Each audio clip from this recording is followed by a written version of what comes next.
Aparece allí en la palabra del Señor en Hebreos capítulo 4, versículo 12. Y yo sé que es un pasaje, un texto bien conocido, que yo estoy seguro que muchos hermanos lo van a repetir de memoria cuando lo mencionemos. Y dice la palabra, Hebreos capítulo 4, versículo 12, dice de la siguiente manera: porque la palabra de Dios es viva y eficaz y más cortante que toda espada de dos filos, y penetra hasta partir el alma y el espíritu y las coyunturas y los tuétanos, y discierne los pensamientos y las intenciones del corazón. Porque la palabra de Dios es viva y eficaz. Dile al hermano que está a tu lado: la palabra de Dios es viva y eficaz.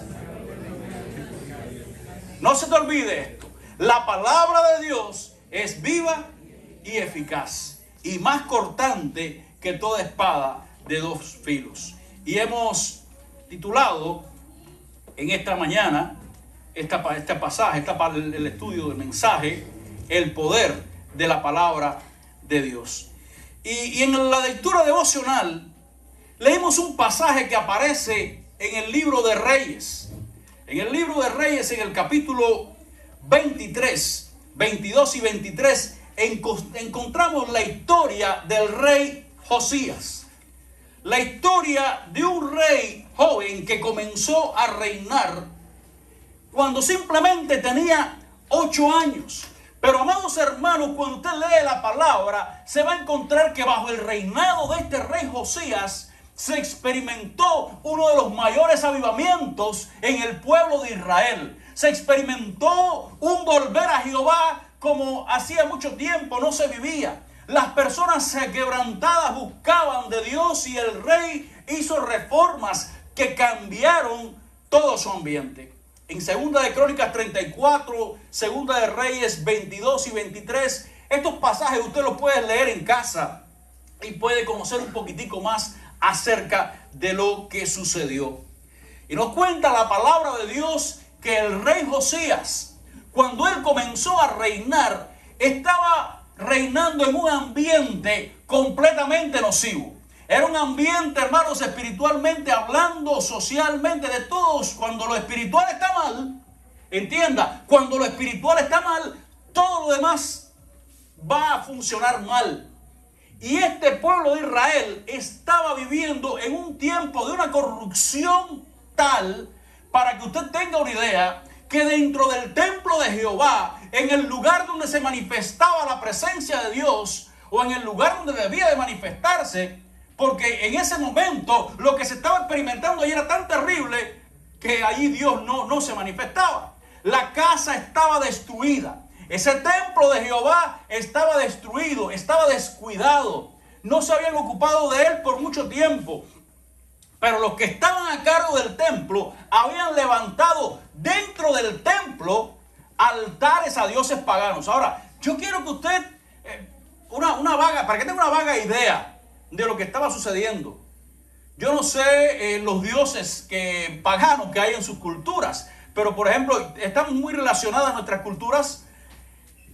Y por ejemplo, en Cuba tenemos varias deidades del santoral haitiano y de los esclavos. Si estamos hablando de ídolos como Batalá, como Chum. Ahora, vamos a pensar que ahora que usted venga aquí a adorar al templo, usted se encuentre en esta esquina un altar lleno de todo tipo de velas y cocos y todas esas cosas y sangre de animales, y se encuentra allí también esos ídolos puestos aquí en una esquina, y por acá podamos encontrar a otro ídolo más. Cuando usted entra por este templo, ¿cómo usted se siente? ¿Cuál sería la impresión que usted recibiría?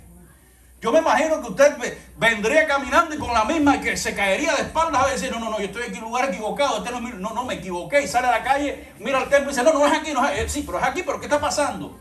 Usted se quedaría perplejo al ver eso. Bueno, hermanos míos, en el lugar donde Dios había prometido su presencia, el lugar que había edificado Salomón, y que en el libro de Crónicas, capítulo 7, 14, Dios dice, mira, si aquí viene mi pueblo, si se humilla, si busca mi rostro, yo voy a oír, vengan a este lugar, este es el lugar que yo he escogido, y ahí descendía la gloria de Jehová. En ese lugar estaba lleno de ídolos.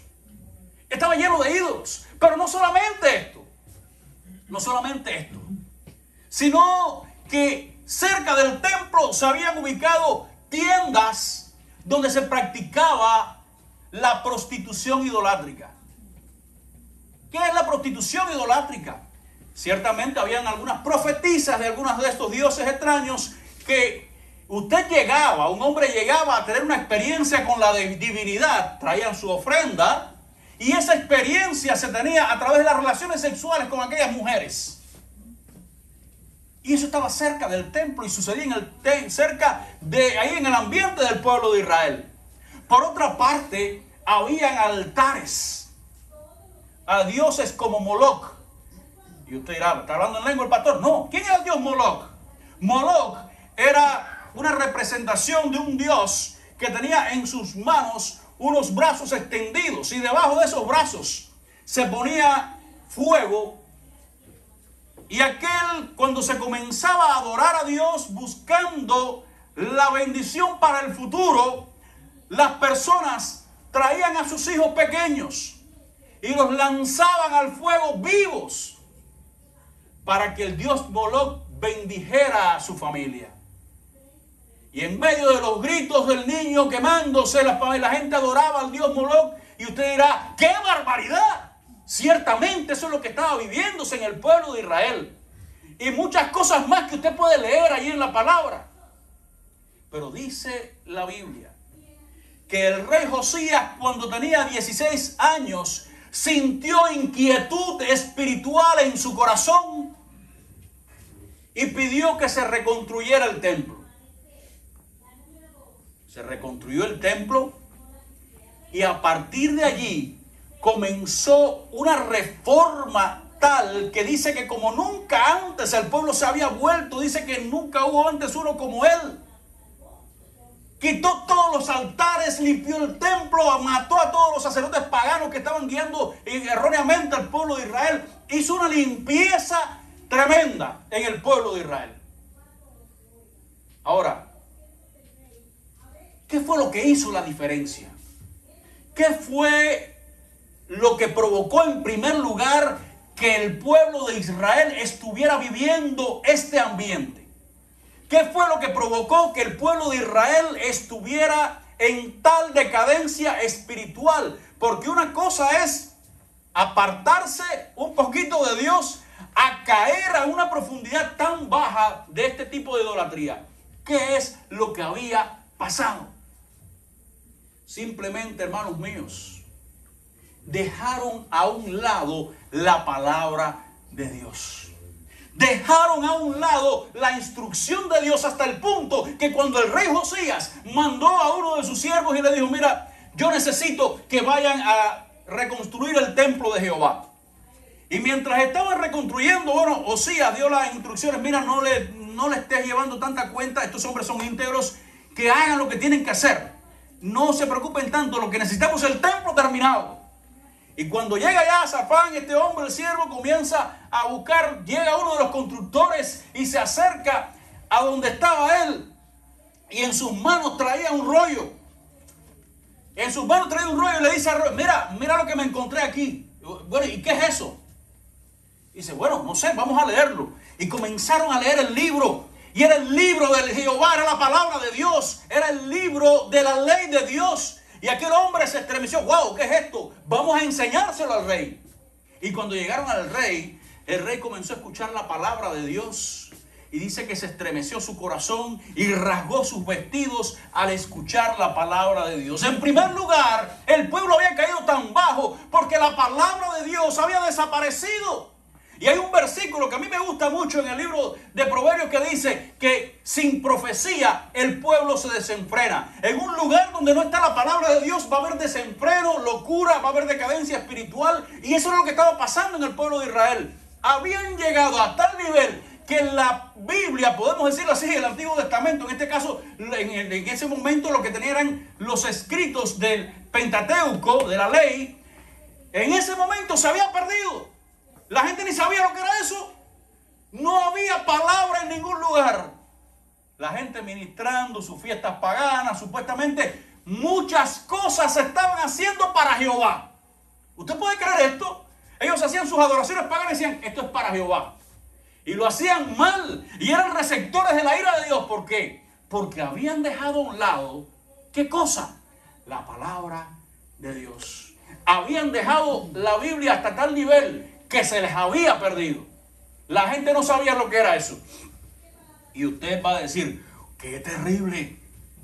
Pastor, ¿cómo es posible? No, pastor, pero en estos tiempos no pasa esto. Ustedes saben que mientras estaba estudiando sobre este tema y preparando, orando, me encuentro un comentario que hizo un autor sobre una frase. Este autor decía que alguien dijo que si todas las Biblias que tenemos en casa, todos los cristianos, se desempolvaran a una vez, se iba a crear una tormenta de polvo que iba a ahogar muchas personas. Porque ciertamente tenemos Biblias en nuestras casas, pero tenemos que ser sinceros delante de Dios. ¿Cuánto tiempo dedicamos escuchando, leyendo y estudiando la palabra del Señor? Tenemos que ser sinceros. No, pastor, en aquellos tiempos que la Biblia estuviera enterrada y que la gente la encontraran. Hermano, yo estoy seguro que en muchas de nuestras casas hay Biblia que ni sabemos que existe. Se cuenta que en cierta ocasión un pastor llegó a casa de una hermana y dice, hermana, hace tiempo que no le veo en el culto. Ay, pastor, la salud, que me siento mal y que y siempre justificaciones. Y bueno, hermana, vamos a orar. Alcánceme la Biblia por allí, para leer la Biblia, para leer un pasaje de la Biblia. Ay, pastor, es que ni veo, yo no sé ni dónde está porque no veo los espejuelos. Hace 3 meses que no los encuentro, los espejuelos. Espérate, pero a ver si encuentro la Biblia. Empieza a buscar, a agarrar. Y cuando agarra en una esquina, se abre la Biblia. Y cuando habla, le dice, gloria a Dios. Y dice, pastor, ¿qué pasó? Y dice, mis espejuelos al fin aparecieron. Hacía 3 meses que los espejuelos se le habían perdido dentro de la Biblia. Ya me hacerte la pregunta en esta noche, esta mañana. ¿Se te ha perdido alguna vez los espejuelos? Hermanos míos, ¿qué fue lo que hizo la diferencia en la vida del rey Josías? Dice la palabra del Señor que cuando llegó a Safán, tomó, dice, mira lo que me encontré. Dice, ¿qué es eso? Dice, dicen que es el libro de la ley de Jehová. Dice, vamos, léelo ahí. Y dice que comenzó a escuchar la palabra. Le leyeron la Biblia, le leyeron la palabra de Dios.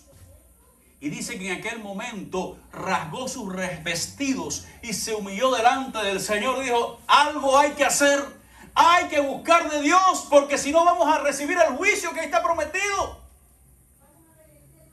Y dice la palabra que mandó a consultar a Jehová. Mandó a consultar qué es lo que Dios quería decirle.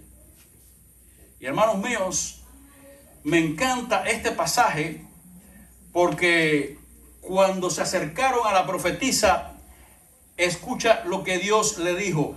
Por cuanto oíste las palabras del libro y tu corazón se enterneció y te humillaste delante de Jehová. Cuanto oíste lo que yo te he pronunciado contra este lugar y contra sus moradores que vendrán a ser asolados y malditos, y rasgaste tus vestidos y lloraste en mi presencia, también yo te he oído, dice Jehová.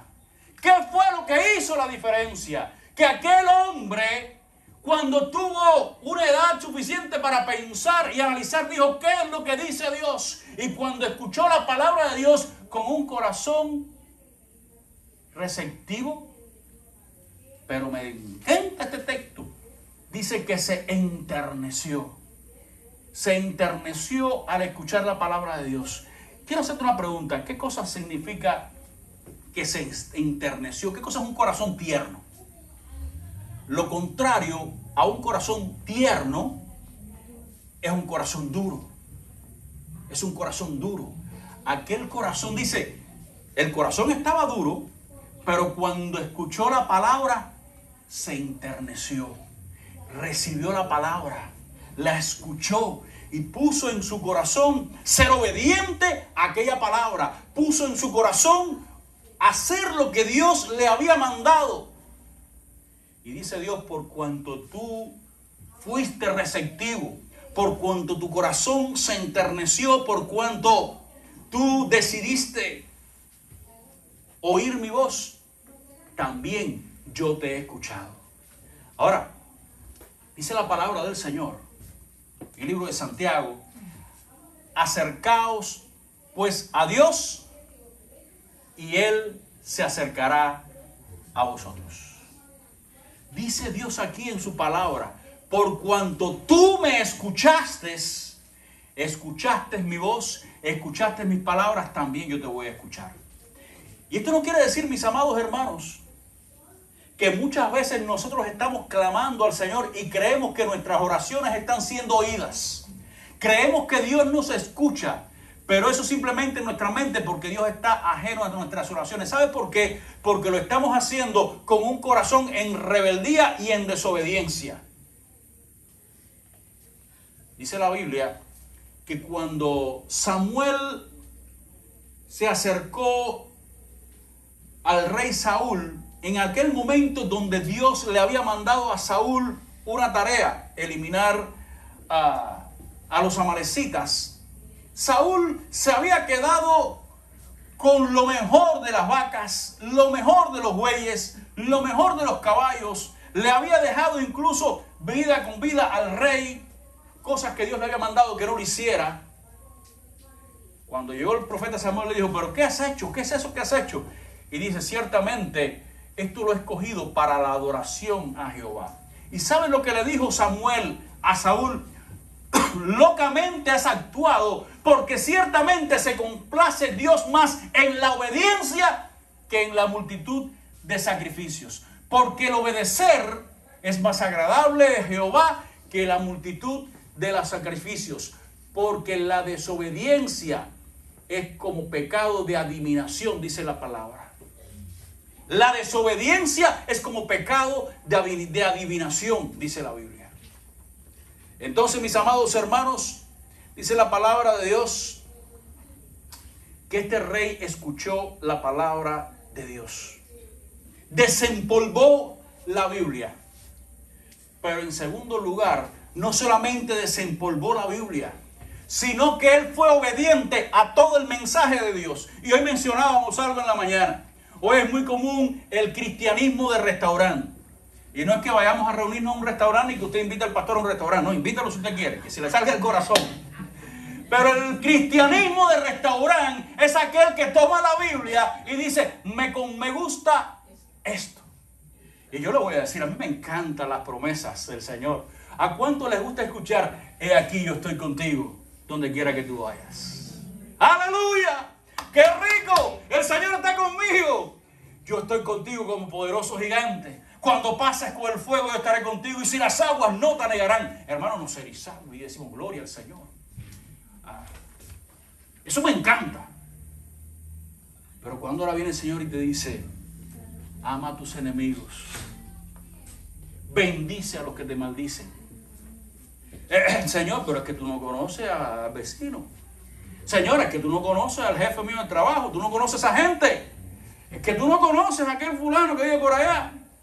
Hermanos míos, dice la palabra que el rey Josías se escuchó la palabra, se enterneció su corazón y decidió ser obediente a todo el precepto de Dios. No podemos ser selectivos a la hora de escuchar la palabra. No podemos ser selectivos. La palabra no es para escoger. No es un Tim Marín, o no sé cómo lo llaman ustedes en su país. Después decía Tim Marín. No, tampoco así. Es Dios te está dando la palabra y debemos de obedecer. Cuando el apóstol Pablo se despidió de la iglesia de Éfeso, allí en el libro de Hechos, dice, Pablo les dijo algo: yo no he dejado de enseñarles todo el precepto de Dios. La responsabilidad de Pablo, él entendía que era enseñarle todo el precepto de Dios. Hoy nos gusta que nos hablen mucho de bendición, pero no nos gusta que nos hable de ofrenda ni de diezmo. Nos gusta mucho de amor hacia nosotros, pero no nos gusta de hablar de amor hacia otros. Nos gusta mucho hablar del amor de Dios, pero no se quiere oír mucho hablar de la justicia y del juicio de Dios. Pero lo cierto es que todo eso está en la Biblia. Todo eso está en la Biblia. Y dice esa palabra del Señor que esa palabra es viva y eficaz. Y muchas veces no está surtiendo efecto en nuestras vidas porque no la aplicamos. Porque escogemos leer simplemente los salmos y tenemos, hay hermanos que usted toma su Biblia y se encuentra la parte, de hecho yo creo que hasta esta lo tiene así, la parte del libro de los salmos está negrita. Porque le hemos pasado los dedos tantas veces por el libro de los salmos que no lo sabemos de memoria. Pero cuando hay otros temas bíblicos, ya no los miramos tanto. No le hacemos tanto caso. No me gustan los salmos. Aquí yo estoy contigo. Bienaventurado, feliz, dichoso. Eso es lo que me gusta a mí. Pero cuando usted se enfrenta a toda la palabra de Dios, muchas veces no nos gusta porque nos desafía, porque nos revela dónde estamos mal y queremos dejarlo a un lado. Yo escuché una historia leyendo en estos días sobre este tema, una historia sobre este tema, que la Biblia es viva y eficaz. Y esa historia me impactó. Una historia real. En cierta ocasión, aquí en los Estados Unidos, dos jóvenes coincidieron en la universidad en un mismo cuarto. Estaban viviendo ahí en la universidad, en ese mismo cuarto. Uno era cristiano, el otro era musulmán. Y usted se imaginará qué choque pudo haber allí. No, ciertamente no hubo choque. Cada uno se identificó. Yo soy cristiano, oh, qué bien. Yo soy musulmán, está bien, perfecto. Y convivieron bien en aquel lugar. Hicieron amistad, ¿por qué no? Se hicieron amigos, compartieron. Y llegó la conversación inevitable. Porque si tú eres cristiano, porque hay personas que a veces te dicen, es cristiano, y a los 30 años te lo encontraste en la iglesia y dices, pero tú te convertiste. No, si yo 30 años en esta iglesia. Y nunca, 30 años que tú lo conocías, 30 años en la iglesia, y nunca supiste que era cristiano. Si tú eres cristiano de verdad, tiene que llegar un momento en el cual tú tienes que dialogar sobre el tema. Y entonces aquel joven le pregunta al musulmán, ven acá, ¿en algún momento has leído la Biblia? Y dice, no, para nosotros la Biblia no es un libro para leer, esto no es... ¿Has leído el Corán alguna vez? Y dice, no, tampoco lo he leído. ¿Por qué no hacemos algo? Vamos a leer el Corán y vamos a leer la Biblia. Vamos a leerlo juntos. Tú lees un día la Biblia, la escucho yo, y yo leo el otro día el Corán, lo escucho tú, y así vamos conociendo para que tú conozcas. Y así hicieron. Pasó un tiempo, un día la Biblia, un día el Corán, un día la Biblia, un día el Corán, hasta que llegó un momento en que aquel musulmán se entregó a Cristo como su Salvador. Su vida cambió y decimos, gloria a Dios, qué bendición, se convirtió. Pero después de haber pasado unos días, aquel musulmán llegó, porque el musulmán siguió leyendo la Biblia hasta terminar la Biblia, y llegó a donde estaba su compañero y le dijo, mira, estoy bravo contigo. Dice, ¿por qué lo dices? Y dice, porque no fuiste justo. Dice, ¿cómo que no fui justo? Ciertamente tú no fuiste justo, porque estábamos leyendo la Biblia y estábamos leyendo el Corán, pero tú nunca me dijiste que la Biblia es un libro vivo. Es un libro vivo, dice la Biblia, es viva y eficaz. Y aquel hombre le dijo, yo nunca tuve oportunidad contra ti, porque el Corán no sirve. El Corán es un libro por leer, pero la Biblia, la palabra de Dios es viva. Y él le dice, nunca tuve oportunidad en contra tuya. Tú sabías bien lo que estabas haciendo. Tú sabías bien que cuando yo leyera la Biblia, esa palabra iba a llegar a mi corazón y me iba a transformar. Hermanos míos, la palabra de Dios es viva y es eficaz y más cortante que toda espada de doble filo. La palabra del Señor revela todo lo que estorba en una relación con Dios. Por mucho tiempo, el rey Josías estaba viviendo en un ambiente de corrupción. Por mucho tiempo, el rey Josías estaba viendo la adoración a los dioses paganos y cómo los niños lo lanzaban al fuego buscando bendición, y para él estaba bien. Él decía, no hay problema, eso es lo normal. Pero cuando se encontró con la palabra, fue la palabra la que le reveló dónde está el problema. Es la palabra, hermanos, la que le reveló lo que estaba estorbando en su relación con Dios, en la relación del pueblo. Él entendió que lo que estaba pasando en el pueblo estaba mal, porque es la palabra que nos revela. Es la palabra de Dios la que ilumina. En el Salmo 119, versículo 105, dice, lámpara es a mis pies tu palabra y lumbrera a mi camino. En el Salmo 119, versículo 11, dice la palabra: ¿con qué limpiará el joven su camino? Con guardar tu palabra. En mi corazón he guardado tus dichos para no pecar contra ti. Por otra parte, hermanos, la palabra de Dios despierta en el creyente un espíritu dispuesto a quitar todo lo que no agrada a Dios. Cuando Josías escuchó la palabra y consultó a Dios y Dios le habló, se apoderó de él un deseo de adorar, de agradar, de glorificar a Dios y de quitar todo lo que estaba estorbando. Y a partir de allí, hermanos míos, comenzó una reforma que quitó todo lo que estaba dañando la comunión en Israel.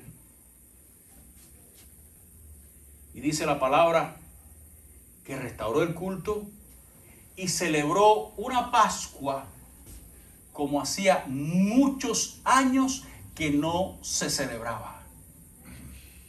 Cuando usted recibe la palabra de Dios, el Espíritu Santo despierta en el creyente, despierta en la vida suya un espíritu dispuesto a adorar a Dios en espíritu y en verdad. Y pronto vamos a hablar sobre este tema porque es un tema que creo que lo necesitamos. ¿Qué significa adorar a Dios en espíritu y en verdad? Una adoración que no solamente incluye nuestra mente, sino también nuestro corazón, nuestras emociones, y en verdad basado en lo que Dios nos ha revelado. Y en aquel momento dice la palabra que el rey Josías quitó todo lo que estaba estorbando y se volvió a Dios de todo su corazón, dice la palabra. Se volvió a Jehová de todo su corazón. Y el avivamiento que experimentaron en aquel momento, mis amados hermanos, fue algo sin precedente. Pero todo comenzó volviéndose a la palabra de Dios. Todo comenzó cuando un hombre decidió buscar la palabra de Dios. Cuando aquel hombre compartió la palabra con el pueblo. Cuando el pueblo recibió la palabra, dice que lloraron. Se compungieron de corazón. Y se volvieron a Dios de corazón. Cuando recibieron la palabra de Dios. Hoy muchos no quieren oír la palabra porque saben que la palabra los desafía. Hoy muchos no quieren recibir la palabra porque saben que la palabra es el que cambia. De hecho, tratamos de torcer, de virar. Pero hermano mío, como decía este coro que cantábamos al principio, he escuchado tu palabra y tu verdad. No me cansaré de oírla más y más, pero entiendo que mejor que oír es obedecer. Entiendo que mejor que oír es obedecer. No quiero ser un oidor olvidadizo. Yo quiero ser un hacedor de tu palabra. Dice la palabra del Señor que seamos hacedores y no solamente oidores. Seamos hacedores, no solamente oidores. Yo quiero desafiarte en esta mañana. Yo quiero desafiarte en esta mañana. Todos tenemos la bendición de tener la Biblia. Tenemos la bendición de tenerla en nuestra casa, en nuestro idioma. Y tenemos la bendición de vivir en un país que aún no se está persiguiendo la Biblia. Que aún no se persigue a los cristianos. Y cuando digo aún no se persigue, lo digo porque en algún momento vendrá la persecución a los cristianos. Aprovecha la oportunidad que Dios te da de tener la palabra del Señor. Léela todos los días. Dios le dijo a Josué: no se aparte de tu boca este libro de la ley. ¿Por qué?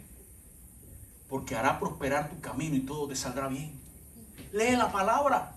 Busca de Dios a través de su palabra. Deja que Dios te hable. Ven a Dios con un corazón tierno como lo hizo Josías. Y que esa palabra llegue a tu corazón. Que tu vida sea moldeada por la palabra de Dios. Deja ya de pensar en tantas cosas, de buscar. Hoy las personas buscan mensajes, buscan estudios de otra gente. No es malo escuchar un mensaje, no es malo escuchar un estudio, Pero no permitas que eso deje a un lado la lectura de la palabra, el estudio de la palabra de Dios. Deja que esta palabra sea tu alimento. Hoy tienes la oportunidad de escucharla. Tal vez mañana no. Se cuenta que en China hubo un tiempo de tanta persecución cuando el comunismo comenzó a perseguir a los cristianos. Todas las Biblias eran quemadas, todas las Biblias eran desaparecidas. ¿Y sabes cómo los cristianos escondidos leían su Biblia? Cada uno se sabía un verso de memoria. Cada uno se sabía un verso de memoria. Y cuando ellos se reunían, ellos escribían en un papel el texto y lo ponían encima de la mesa. Y venía otro y ponía el otro, y otro, y otro. Y después llegaban, leían todos los textos juntos y después los quemaban. Porque no podían encontrarlo con textos bíblicos. Eso me lo contó un pastor amigo mío. Hoy tenemos la Biblia. Hoy tenemos la palabra. La podemos leer, la podemos estudiar. De hecho, tenemos cuántas versiones tenemos en la Biblia, cuántas versiones tenemos en el teléfono. Pero no es cuántas versiones tenemos, ni cuántas Biblias tengamos, sino cuánto la leemos y cuánto lo usamos. Por último, te quiero decir, alguien me vio con una Biblia que era de mi abuelo bien desbaratada. En aquellos tiempos no había muchas Biblias en Cuba, cuando estaba recién convertido. Era una Biblia de mi abuelo bien desbaratada. Y aquella persona dijo, esa Biblia es una Biblia bendecida. Y yo dije, pero ¿cómo que es una Biblia bendecida? Dice, sí, porque está bien vieja y bien desbaratada porque se ve que la han leído bastante. Mi hermano, que tu Biblia sea una Biblia bendecida, porque sea una Biblia leída. Vamos a orar, cierra tus ojos conmigo. Padre del cielo, gracias. Gracias por la bendición de tener tu palabra. Gracias por contar con ese regalo precioso, la revelación divina. Pero yo en estos momentos te ruego, Señor, que nosotros nos podamos constituir, Señor, no solamente en oidores, sino hacedores de tu palabra. Quita toda vagancia espiritual de nosotros. Quita toda holgazanería espiritual de nuestras vidas. Y ayúdanos, Señor, a asirnos de tu palabra, como le escribió el apóstol Pablo a los filipenses, asidos de la palabra de vida. Asidos de la palabra de vida. Llena nuestros corazones con tu palabra. Y que esa palabra quite de ese corazón todo lo que pueda estar estorbando para tu gloria. Ahora, Señor, mientras estamos reunidos aquí, también queremos rogarte que tú continúes obrando en medio nuestro y que en el tiempo del servicio de Santa Cena podamos estar todos disfrutando de la comunión contigo y con nuestros hermanos. Gracias, Padre. En el nombre de Jesús. Amén. Y amén. Gloria al Señor.